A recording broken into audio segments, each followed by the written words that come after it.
ፊልሙ የሚጀምረው በብራዚል ሲሆን ዋናው ገጸ ባህሪ አርተር ቢሸፕ የቀድሞ ነፍሰ ገዳይ የነበረ ሲሆን የራሱን ሞት በሐሰት ካቀነባበረ በኋላ አዲስ ማንነት ይዞ በሰላም መኖር ጀምሯል። አርተር በባህር ዳርቻ በሚገኝ ውብ የቱሪስት መንደር ውስጥ በመርከብ ላይ ይኖራል። አንድ ቀን በአንድ ቆንጆ ምግብ ቤት ውስጥ ጊዜውን እያሳለፈ ሳለ ሬኒ የተባለች ሴት ቀረበችው። እሷም ስለ አርተር የቀድሞ ህይወት የሚያሳይ ማስረጃ በእጇ ይዛለች። ሬኒ ለአንድ ኃይለኛ ሰው እንደምትሰራና አርተር 3 ሰዎች እንዲገድልለት እንደሚፈልግ ነገረችው። ግድያዎቹም እንደ ድንገተኛ አደጋ እንዲመስሉ ይፈልጋል። አርተር ፈቃደኛ ባልሆነ ጊዜ ሬኒ በህይወት የመኖሩ ሚስጥር እንደምታወጣበት ዛተችበት። አርተር ወዲያውኑ አካባቢውን ሲቃኝ ሬኒ ብቻዋን እንዳልሆነችና የታጠቁ ሰዎች በቅርብ ርቀት መመደባቸውን አስተዋለ። ስልክ የሚደውል በመምሰል ስልኩን አውጥቶ በድብቅ የሬኒን ፎቶ አነሳ። ወዲያውኑ ሁኔታው ተለወጠ። ሬኒ ሽጉጧን አወጣች።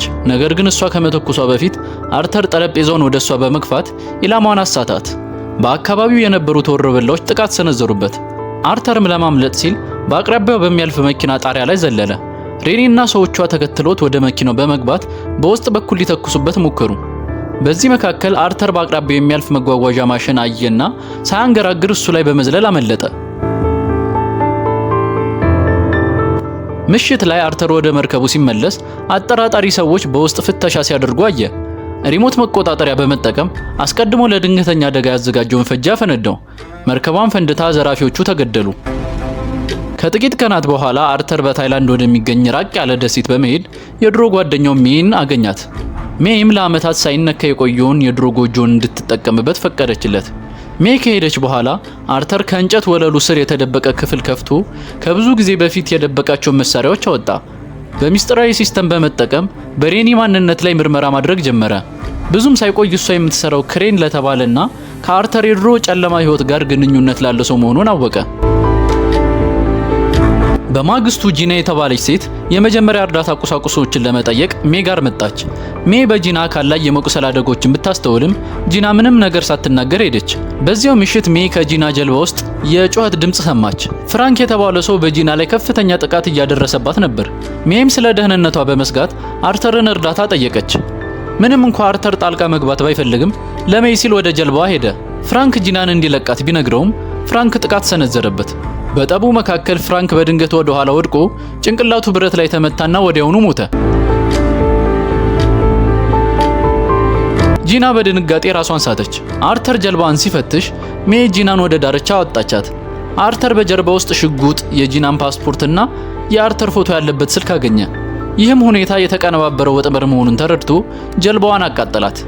ወደ ጎጆ ሲመለሱ አርተር ጂናን በቁጣ ጠየቃት። በሽጉጥ ሲያስፈራራት ክሬን እሷን በማስፈራራት እንዲህ እንድታደርግ እንዳስገደዳት አመነች። እሷ ቀደም ሲል የሰው አዘዋዋሪዎች ሰለባ የሆኑ ሰዎችን በሚረዳ ድርጅት ውስጥ ትሰራ ነበር። ከሰራተኞቹ አንዱ ጠፍቶ ከቆየ በኋላ ሬሳው ደጃፏ ላይ ተጣለ። ክሬን እሷ ካልተባበረች መጠለያ ውስጥ ያሉትን ህፃናት እንደሚገል ዝቶባት ነበር።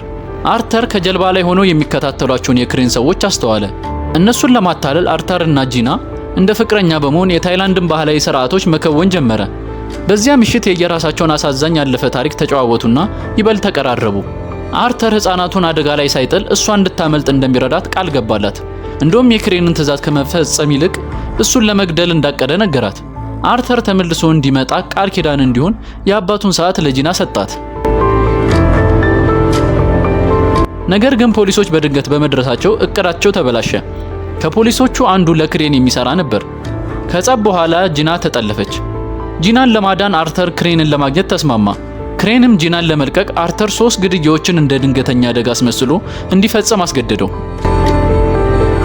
ኢላማ 1 ክሪል በማሌዥያ በሚገኝና በሻርክ በተከበበ ከፍተኛ ጥበቃ የሚደረግበት እስር ቤት ውስጥ የሚገኝ የጦር መሳሪያ ነጋዴ ነው። አርተር የሐሰት መታወቂያ በመጠቀም ታስሮ ወደ እስር ቤቱ ገባ። እንደገባም ከክሪል ጋር ወዳጅነት መስርቶ ወደ ክፍሉ በመግባት ገደለውና አሟሟቱን ራስ ማጥፋት አስመሰለው። ከዚያም ግድግዳውን በፈንጂ አፈረሰ። ከዚያም የመከታተያ ክኒን ዋጠ። በመቀጠልም የሻርክ መከላከያ ቅባት ተቀባና ወደ ባህሩ ዘሎ አመለጠ።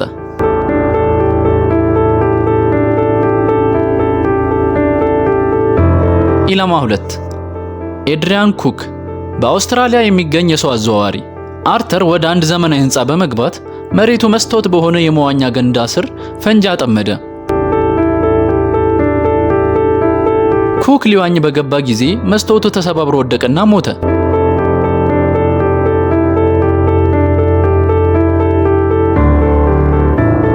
ጂና በቪዲዮ ጥሪ ወቅት በብልሃት የጀልባዋን መለያ ቁጥር ለአርተር አሳያችው። አርተርም ቦታውን አግኝቶ ጀልባ ላይ ጥቃት ቢሰነዝርም ተያዘ። ክሬንም ድጋሚ እንዳይሞክር አስጠነቀቀው። ኢላማ 3 ማክስ አዳምስ ቡልጋሪያ ውስጥ የሚገኝ አሜሪካዊ የጦር መሳሪያ ነጋዴ። አርተር ወደ ምሽጉ ሰርጎ ገባ። ነገር ግን አዳምስን ከመግደል ይልቅ ከነሱ ጋር ተባበረ። አዳምስ በባህር ሰርጓጅ መርከብ ፈንዳታ እንደሞተ አስመስለው በሚስጥር እንዲያመልጥ አደረጉት።